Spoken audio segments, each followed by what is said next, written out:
Are you looking for a way to help your brick and mortar business drive more traffic and increase your sales? Look no further than the Receipt Paper Podcast.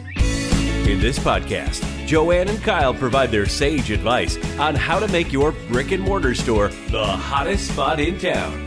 Whether you're just launching a new business or trying to grow an existing one, these informative episodes will leave you inspired. In each episode, Joanne and Kyle take on a different topic related to running a successful business. They offer practical tips based on their own experience as owners of multiple brick and mortar locations. So whatever challenges you're facing, they have actionable advice for you. From finding a location and executing your build out, to merchandising and customer experience, to sales and marketing, Joanne and Kyle have you covered. With helpful advice from these experienced entrepreneurs, you are sure to learn how to increase your sales and have your business running out of receipt paper in no time. Let's dive right in. Welcome to the Receipt Paper Podcast. JoJo here today. I have a special guest that I am so excited to have on the show with us. Brigham Dallas, the founder and owner of Hello Sugar. Brigham, great to have you today. How are you? Thank you, JoJo. So happy to be on your show. I'm doing great. Thanks for having me here. Awesome. So Brigham, I know I've heard of Hello Sugar, and I'm sure many people have out there, but why don't you just go ahead and introduce yourself, give us a little background about who you are for us today.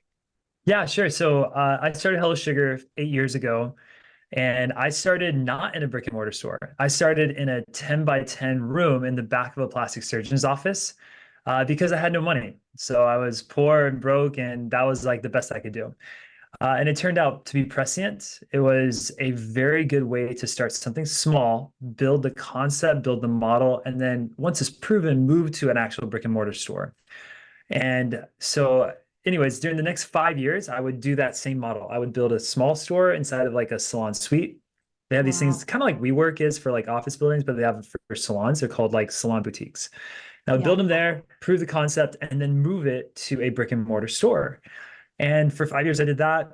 And I built the concept, built a good business, and then decided to franchise the business to build a national brand. We've been franchising now 3 years. I'm happy to say we have 77 locations in the franchise. And Incredible. This year, I believe we're going to hit 200 open locations nationwide. Wow. I mean, we are growing at an astronomical pace. Yeah, sounds like it.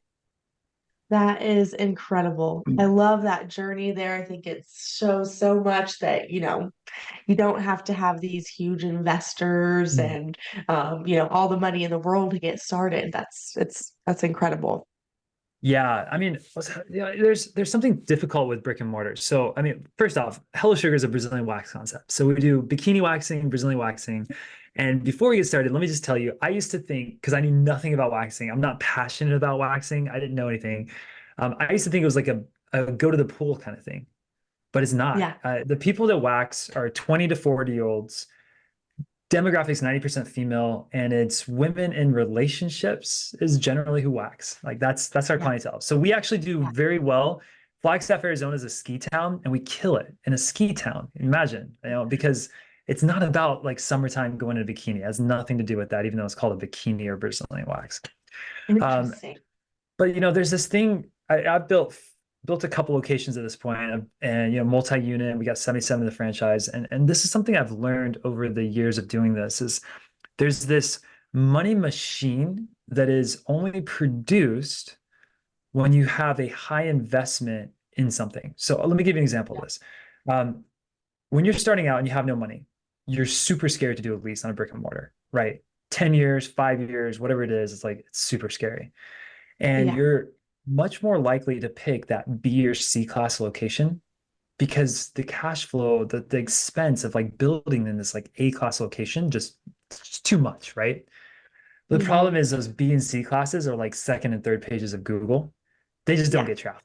They don't get traffic. And there's something that like a consumer in their mind, they see this retail space and they're like, this must not be a good business because I don't trust the complex that it's in, right?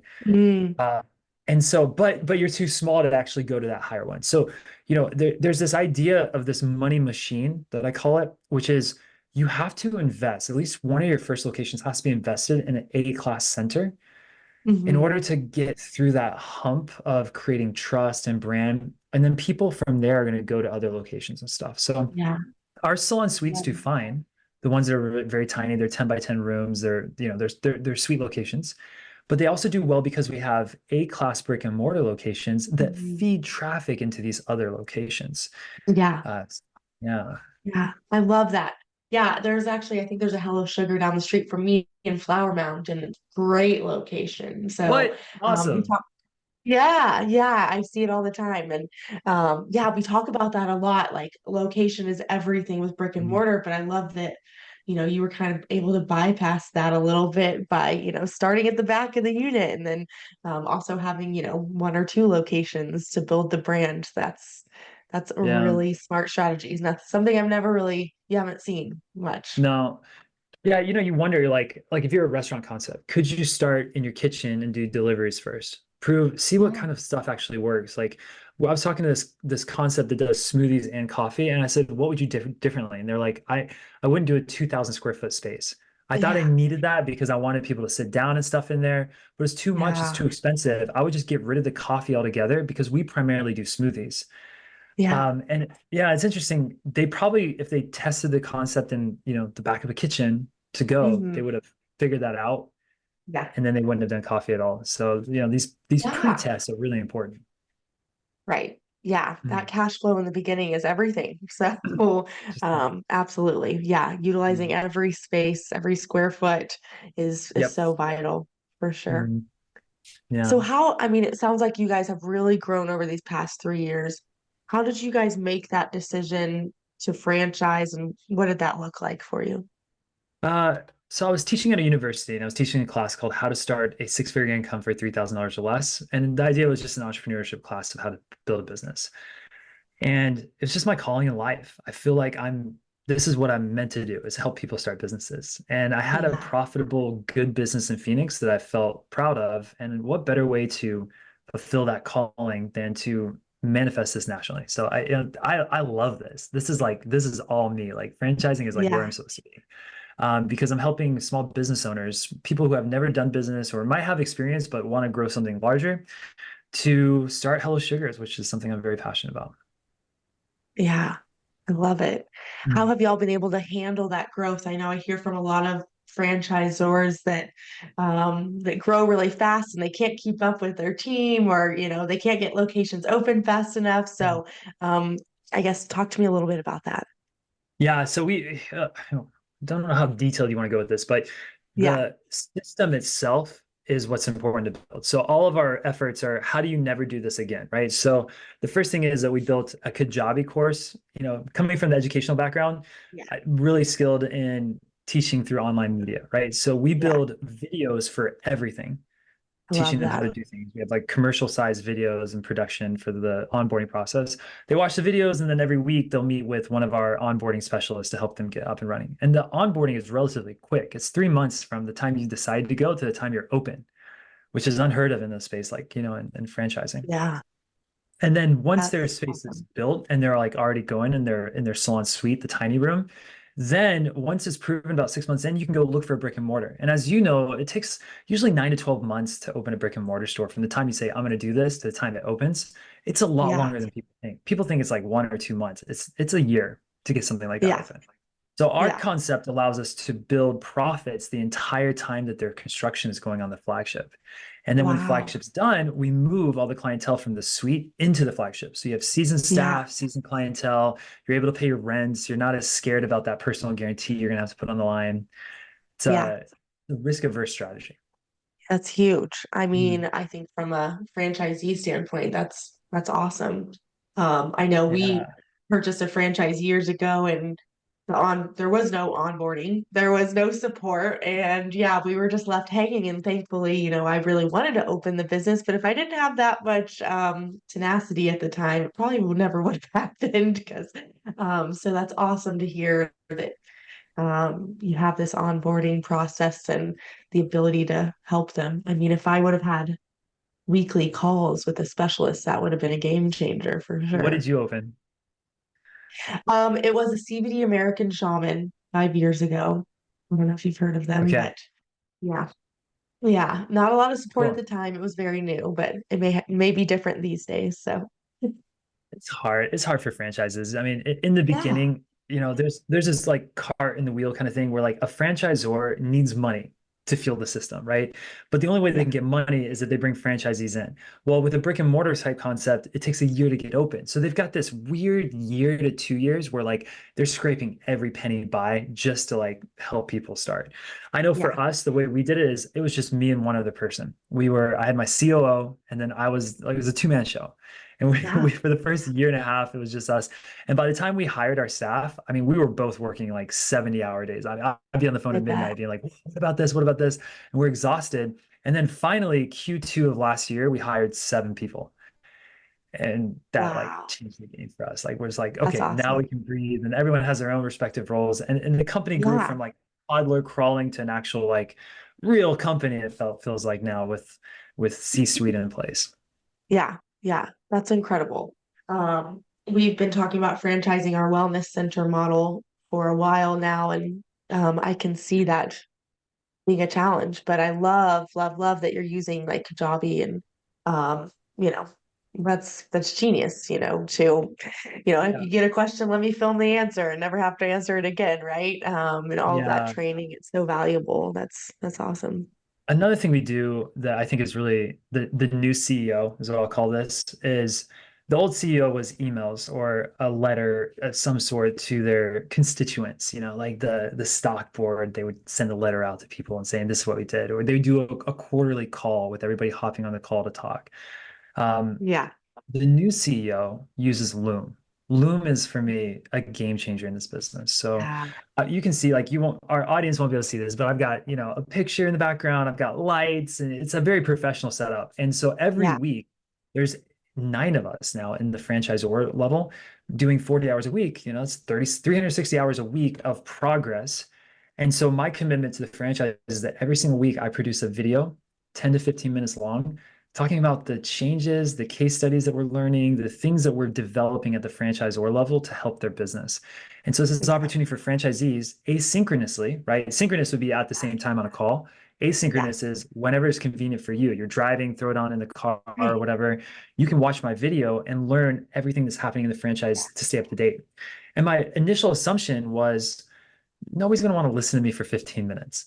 But Yes. this is like only 15 minutes a week that the franchisees get that opportunity to hear from the founder and then from Yeah. the head of the company, the overall vision of the company, right? And I think Yeah. that's the way the CEOs need to treat businesses nowadays. It's this Yeah. flow of information out, very publicly facing, and it helps them feel connected, even though we don't have much one-on-one. So that when we Yeah. do talk, it's like there's this parasocial relationship. Parasocial is like Mm. when they know a lot about you, but you don't know much about them. Like Justin Bieber doesn't know a lot about his Yeah. followers, but everyone knows about Yes. Justin Bieber, Taylor Swift.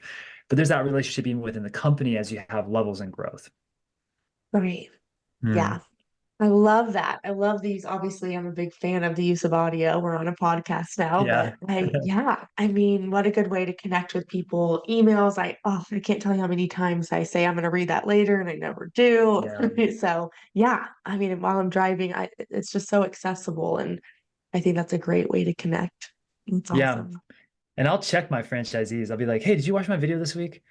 Watch my video. It's important. And they feel like embarrassed if they're going to talk to me and they don't watch my videos. And it That's tells on the hilarious. Loom, like if people sign in, it will tell if they watched it or not. And so I'll follow up with them and all. But I feel like that's where CEOs need to drive the company now, to be a front face and public figure that Yeah. represent the brand and push the information forward, disseminate it to the group overall. Yeah. I love it. Mm, That's yeah. incredible. What are some other, technology trends that are kind of shaping how you guys do things at Hello Mm. Sugar? AI is a big one. AI is really Mhm. interesting. So we invested in AI Q2 and 2.5, let's say between Q2 and Q3 of last year. And we went through a 3-month vetting process that was very extensive. And what I found was most companies are not actually AI. Most Yeah. companies are smart bots, right? So they have Mhm. a way, they have like this, um, how would you say, like logical process that says, if you say this, give this canned response. But it's kind of a smart way of doing this, right? So that's what most people call AI, but that's not Yeah. generative AI. Generative AI is like hearing things and then actually using that language model to like respond. And unless you're building a repository, like a long document that has like all your information in it, and that's being used to actually fill the AI, and it's not canned responses, then you don't have real AI. Mm, And so we started developing AI. It cost us $250,000 to put this into wow. a company. It's a big investment, I believe it. but Yeah.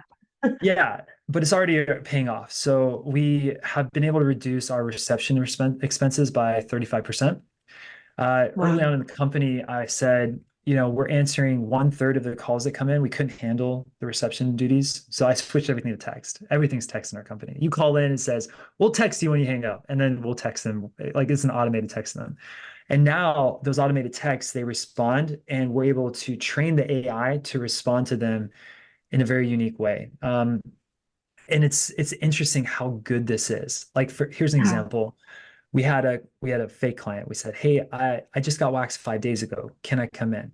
And the bot found that it said in our repository, it says 10 to 14 days after shaving. I'm sorry, I just got shaved 5 days ago. I didn't wax five. Yeah. So I shaved Yeah. 5 days ago. Yeah. So it found in our repository 10 to 14 days. And then it told them, hey, you need at least this much hair growth, grain of rice size. It looks like you're about a week out from being able to schedule. Can I book you for a week out? And it knew all these things and That's instantly awesome. gave that response to the client. So that's as good as a receptionist could do. That is Yeah. awesome. Heck Yeah. yeah. Oh, I love that. And to be honest, I mean, like, I know at our wellness center, we get asked the same exact questions every single day. So, Yeah. I can Yeah. imagine if I didn't have to answer that same question every day anymore, it would make my life so much easier. For sure. Yeah. I mean, AI is the way to go. It's an expensive investment for full AI. You have AI assistants, which is like the AI comes in and helps give responses that the receptionist can use to respond to. And then there's full on AI. That's the one that's really Yeah. expensive. AI assistants, I think we can start implementing even in smaller businesses today. Yeah. That's great. Mhm. Definitely a big value of joining a franchise is you get Yeah, to use technology like that, as a small business owner, it's hard the to economies of afford. scale, right? Like you couldn't do this if you're a one-off, but with 100 locations, that becomes a cost-effective strategy that helps Yeah. everybody. Yeah. Mhm. Absolutely.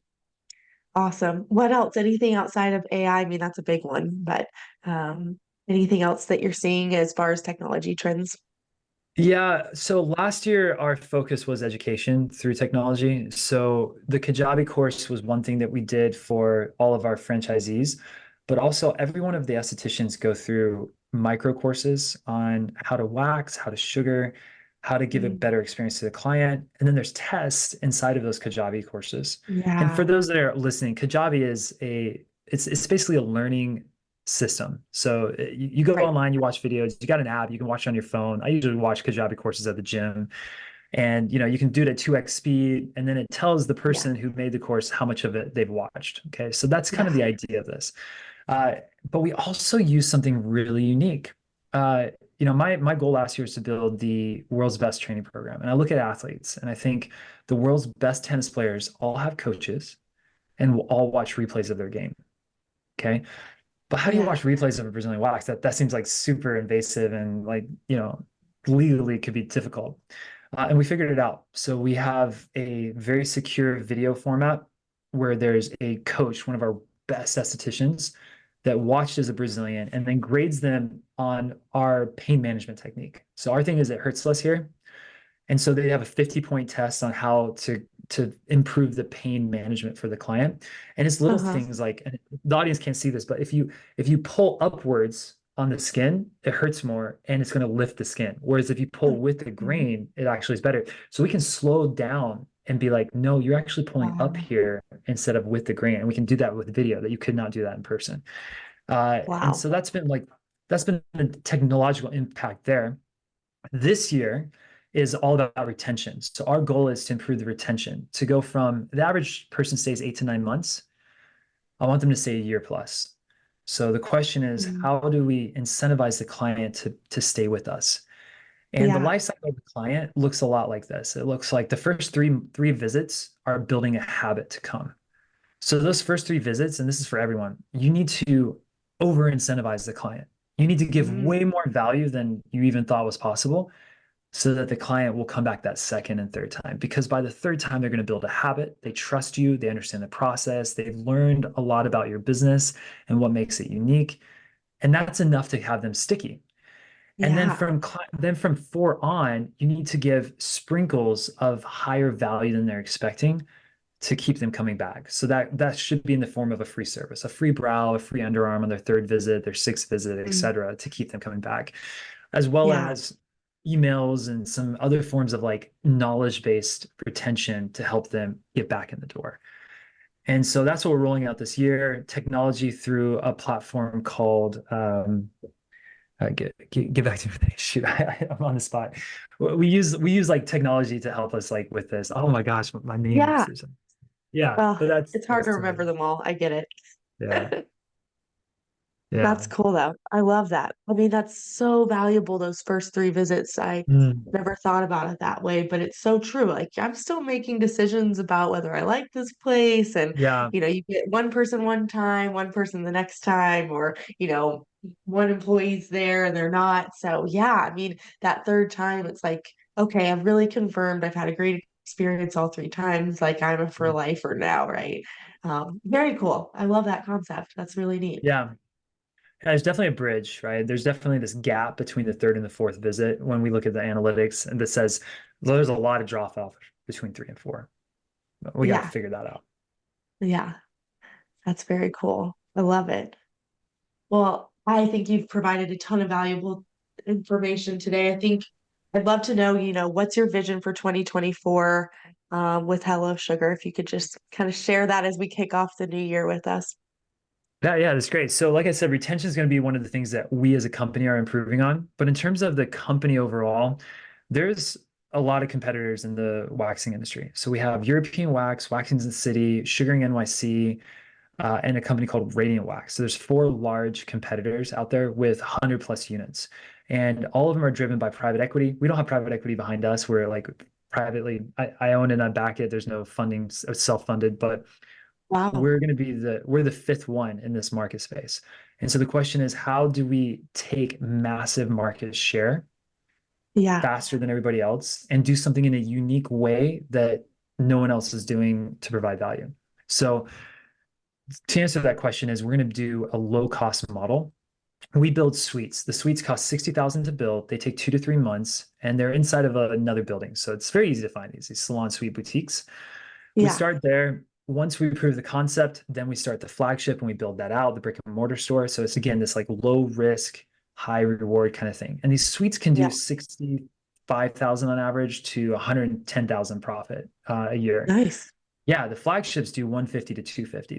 They're killer good profit centers once Nice. they're open, right? And so my vision is that for the next 1 to 1.5 years, we're going to fill the country with suites. Yeah. So I plan on building another 150 to 200 suites over the next 1.5 years. I mean, we're growing like crazy right now. And that will build us to the second largest in the country because we're going to get there faster than everybody else, given that we've already Yeah. started to like expand faster. And I think by the end of the next 2 years, we'll be close to 400, 450 locations. And then we'll switch to a flagship only model where we'll just do brick and mortars Incredible. because we have market share, massive market share across US. Yeah. And the way that we Very. differentiate ourselves, so that's like the process, the speed to market is one thing, but the actual differentiation is, have you ever been waxed before? Yeah. Okay, so when you leave waxing, the end result is exactly the same. You're Yeah. hairless, right? No matter where you go, you're hairless. That's the result. Right. So it's not like a haircut where like I could have a beautiful haircut at one place and a not so good one at another barber. It's like no matter where you go, you're paying for the exact same thing. So Yeah. what differentiates a salon is the service itself. And I think it's important as businesses start to get up and running. It's like, why would they go to your coffee shop over Starbucks? Starbucks has Yeah. an app. They are ultra fast in service. They have things that I like and familiar. What makes you unique, right? You have to Right. answer that question and really answer it well. And so in this business, why would you come to Hello Sugar over somewhere else? Everyone skirts this idea, but no one's owned it. And it's that it Yeah. hurts less here. So plastered all across our salons is it hurts less here.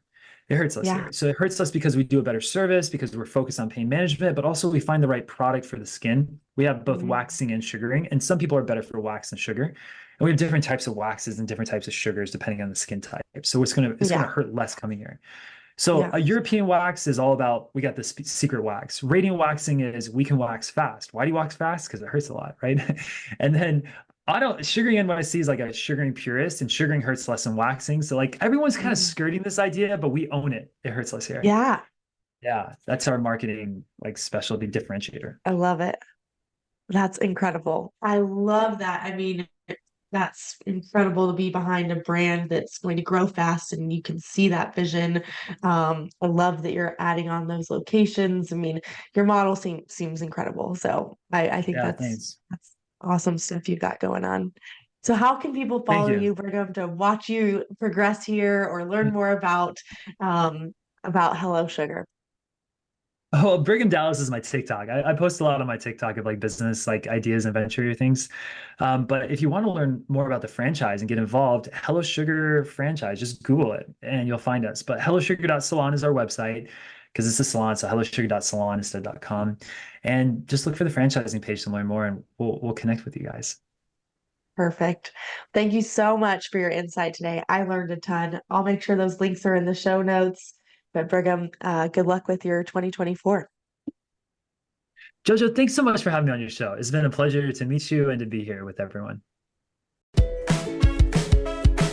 Thanks for tuning in to the Receipt Paper Podcast, your go-to source of information for starting and growing a successful brick-and-mortar business. Subscribe to hear future episodes and share this content so that more people can access these valuable insights. If you're looking for more resources to help you with your brick-and-mortar business, visit masterbrickandmortar.com or follow us on Instagram at masterbrickandmortar. Thanks again for listening to the Receipt Paper Podcast. We'll see you in the next episode.